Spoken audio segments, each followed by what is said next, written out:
আসসালামু আলাইকুম প্রিয় দর্শক, স্বাগত জানাচ্ছি আপনাদের সবাইকে আইএন টিভির পর্দায় আইএন টিভির সাপ্তাহিক রাজনীতি অনুষ্ঠান দেখার জন্য।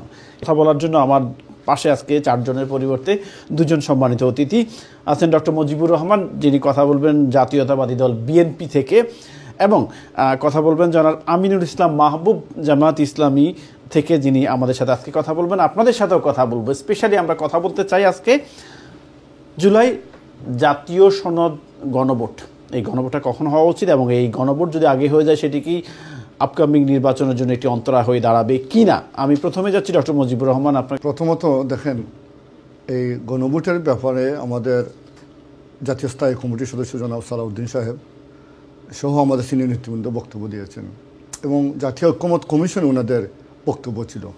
দেখেন, প্রায় 8-9 মাস আমি যদি ভুল বলে না থাকি, তাহলে এই জাতীয় ঐক্যমত কমিশনের সাথে ধারাবাহিক সিরিজ মিটিং হয়েছে।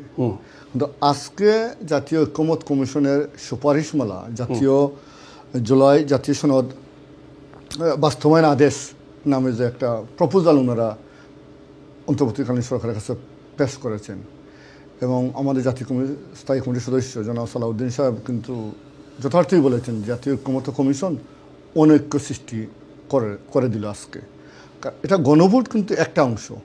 আজকে প্রস্তাবনা কিন্তু সবচেয়ে, আমি মনে করি, অ্যালার্মিং অথবা ডেঞ্জারিং, আমি যদি কিওয়ার্ড বলবো, আমি চাইতেছি না যে এইসব আমাদের ঐক্যমতের ভিত্তিতে যেগুলা সুপারিশমালা সবাই ঐক্যমতে তৈরি হয়েছে, এখানে তার কোনো বিভেদ সৃষ্টি না হয়। কিন্তু ওনারা দেখেন, অনেকগুলা বিষয়ে সিরিজ বৈঠকের উপর বৈঠক করে, এবং যে বৈঠকগুলো লাইভ সম্প্রচার করা হয়েছে, দেশের জনগণ সবাই দেখছে যে কে কী বক্তব্য দিয়েছেন। তখন এখানে বিএনপির স্পেসিফিক, বিএনপি সহ আরও অনেকগুলো দলের নোট অফ ডিসেন্ট ছিল। এখন আপনি নোট অফ ডিসেন্ট দেওয়ার অর্থ হচ্ছে যেগুলা আমরা সকলেই মিলে আমরা একমত হব, বড়জোর এগুলা নিয়ে গণভোট হবে, এটা ছিল প্রথমে।